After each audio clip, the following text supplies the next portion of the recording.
our topic today is about deflecting like love, right? And I think a lot of this, at least for me, started with the way that I saw my parents receive love when I was a child, right? And the way that they also showed love towards each other. And so I think when I was really young, my dad showed love, like immigrant parents, like they're in survival mode a lot. And so like my dad showed love through like his actions. I mean, he was pro driver, like drove my mom everywhere. Like any she doesn't drive freeway. I don't know if y'all moms are like that, but like my mom doesn't drive the freeway. So like he will drive her everywhere. And he financially took care of us and he built our house. Okay. So like I think, Like legit built the the house. house. Okay. Yeah. Like him and his like family of like eight, like they built the house that we lived in. It was like, meant for everyone to live together, like when they came here as immigrants. And so he didn't show love in that very traditionally sort of Western way. And yeah, and so like growing up, that like I think because a lot of the receiving was sort of like behind closed doors, I think I just never really saw that modeled as a whole. And my dad also was not the person who would like buy a bunch of flowers like for my mom. Like Kato's probably bought more flowers for my mom possibly than my dad has like over the years. And that's not to say that my dad doesn't love my mom, but he just shows it in a different way. It's not a competition, but Yeah. And then when I gave my dad, I remember when I was growing up and I gave my dad gifts, like he never used it. He's sort of just like, it's the keep it in the box, like yeah. kind of situation. And he was very shy about receiving things that I would give him. Kind of gives like a little, what I call a little like shrug, like shruggy shrug, like, the shoulders. Like, have you all experienced that before? Like your parents, like, people that are around you, like, it's just like, foreign, like to be able to receive that. And so I feel like I never really saw a display of emotions, I think, when receiving. And I think it's taken my journey to be like, okay, that means that they don't like me, or like, start meaning making, like maybe they don't like the gift, or whatever it is. But I think it can be misconstrued as not receiving, whereas like I think there are just ways that they may or may not have been able to like share or emote that receiving. So there's a lot of translation going on. And then I think other ways that these things kind of show up is like when compliments are given. Like it's sort of like when I gave compliments to my dad, it's kind of like, okay, thanks, like, hands up, like move on, like Who here does that? like When you receive a compliment and you're like, yeah. So it's like that kind of thing, right? And I think there's also this sort of refusal, I think, to celebrate really big like milestones. Refusal feels kind of like a hard word, but when I received an A, it's like, where's the A plus, like, which made me feel like as an adult, like whatever I accomplished, like this was just expected of me, and it's very nonchalant.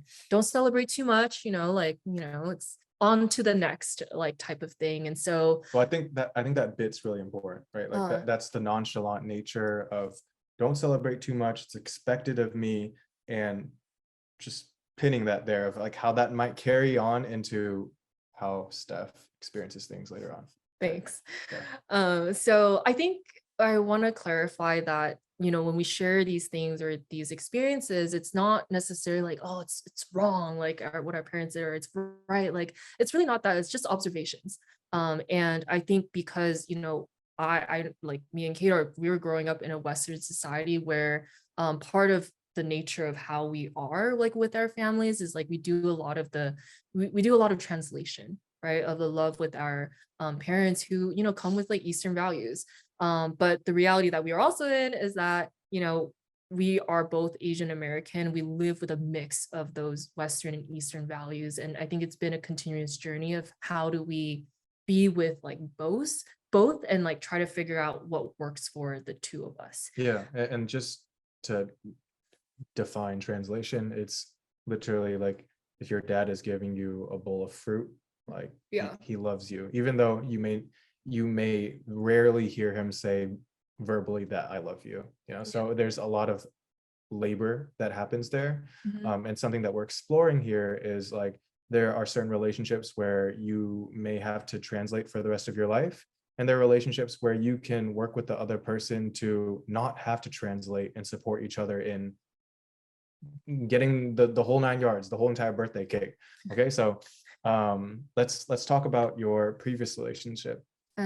Yeah, so I start with my previous relationships so we can sort of like see the differences and like the growth journey.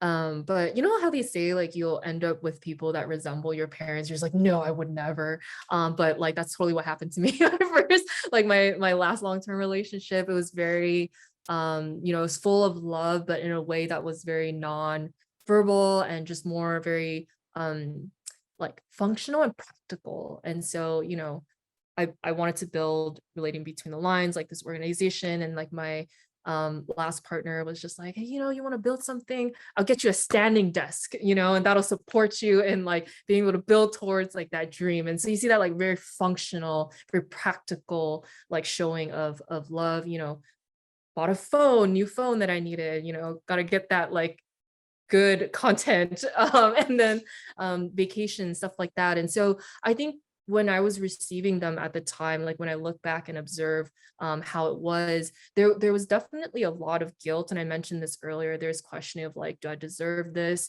And really shrinking away. So that like shrug thing that I told you about my dad, like, yeah, that's me too. Got it from my dad. And I think that like the way that we receive love and like also show up like is really also very dependent on like what people around us really encourage us or empower us to do. And I think that something that happened very often in my last relationship was like, I get very passionate when I like speak about things that I'm passionate about.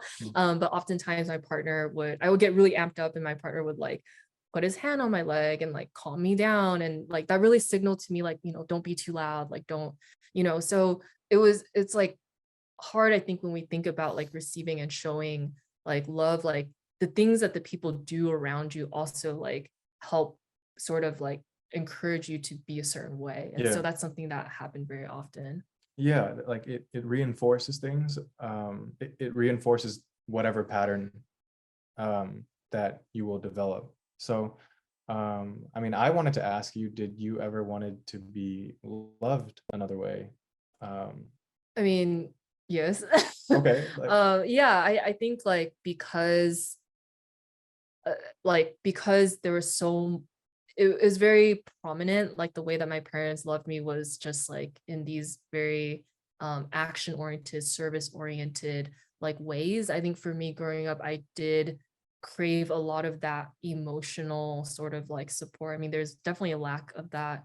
And what I call like sort of this like soft emotional love, like hold space for me, like, this desk will keep me sturdy, but like, like I don't want to cry at my desk by myself, like, so it's just like that type of like thing. And I think I needed somebody or wanted somebody who could show love in processing things with me, like, not just here's this thing that can help you build this, but also like listen to me when I'm sharing with you what's happening at work.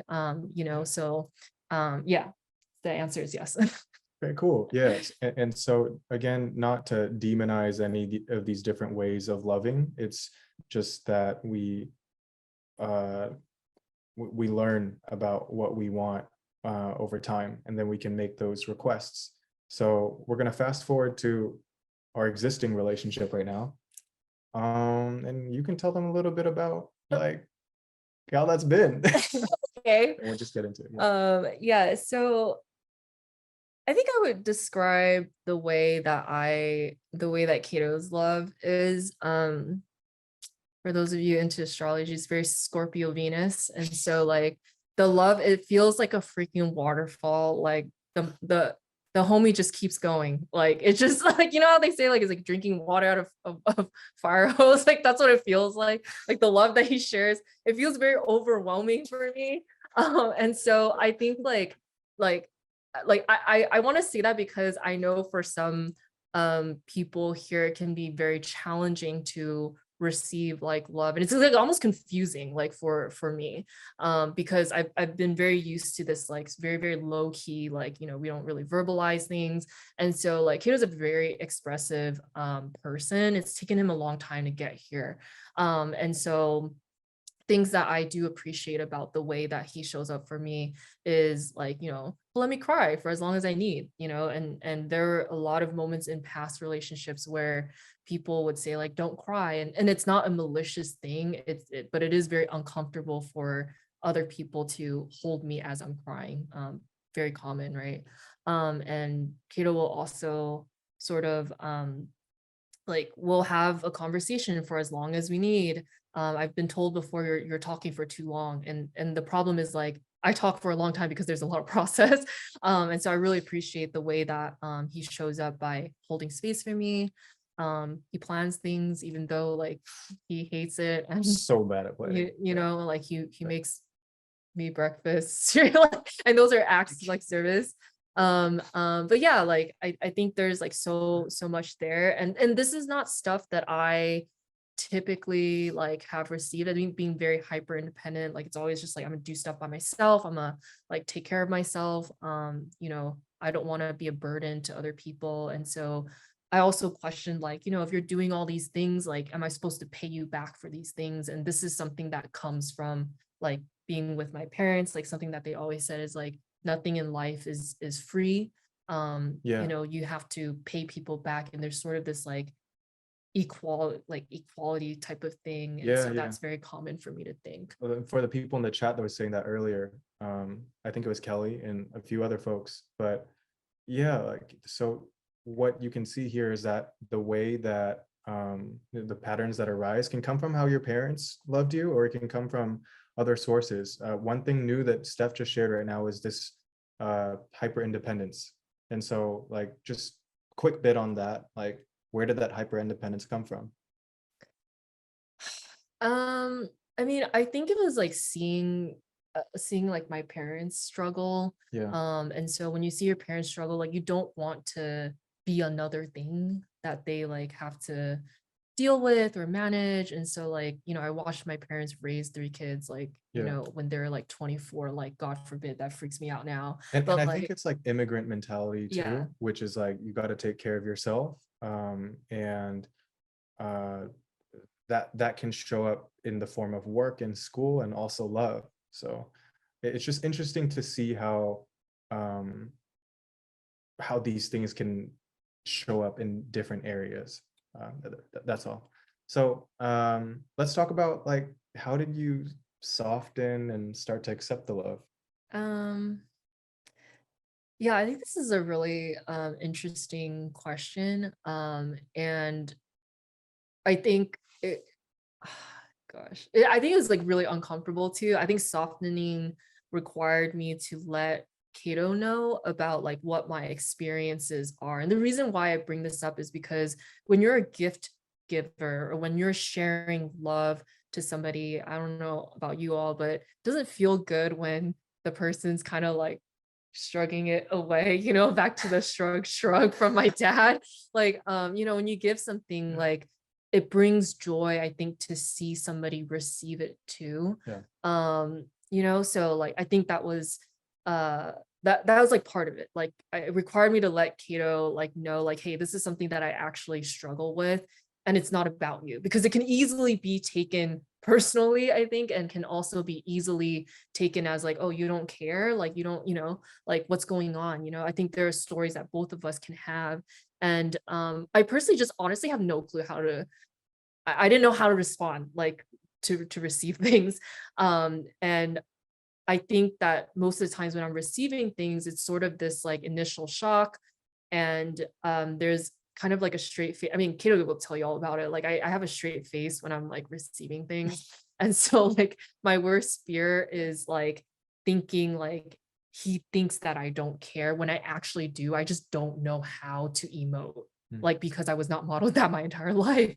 And so I think this first step of like, how do you start to soften and accept, like, I think it's actually to let somebody else in, like in your processing, Yeah. right? Which can in and of itself also be really vulnerable, but I had to let It is very him vulnerable. know. And at the same and it also might feel unnatural. Like I wasn't taught or conditioned or trained to let other people know that I don't know how to receive love. This feels awkward for me. Like, can you help me get better at this? Or can you understand that about me? And like, I want to get better at it, but I'm not really good at it right now. And that's a very humbling thing to say.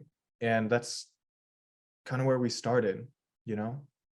Yeah. Um, but I guess on that topic, like, why is it uncomfortable to receive? Um, I think for me, why it's uncomfortable, and I mentioned this earlier, is because I do think that there's sort of this thought, like subconscious thought that I have that's like questioning what did I do to deserve that, like feeling unworthy of deserving it. And I think there's an element of like to be able to fully receive, you do inherently have to believe that you are enough. I think there's a level of enoughness and deservingness to actually be like, oh, okay, like this is something that like it's okay to have, right? And I feel because of the way that I grew up, it's like, oh, receiving feels selfish and selfish is bad. I think is like the story that I have that I've sort of developed throughout my life. So a lot of this work in receiving is actually deconditioning that, like, unpacking that thought and like trying to remove that from my brain and really really like changing it and shifting it towards like, hey, like it's okay, like I'm okay. And if I don't, and if I question what, like why I'm receiving this, I can always ask, Yeah. like, and get that reassurance, right? And sometimes we don't even think about that as a choice that we have, but That's yeah. the bit right here. It's like being more explicit, which I guess so much of Eastern culture, at least in my household, is like implied. And it could it's also like in Western society too, like there's always like the push and pull, the game, like don't let other people know how you feel and stuff like that. So I think like the thing really here is like you mentioned that you experience shock when I express my love to you. It's like overwhelming, like I'm waterfalling you. And then what Steph would do is, yeah, she would let me know. It's like, hey, I know my face is like just blank right now.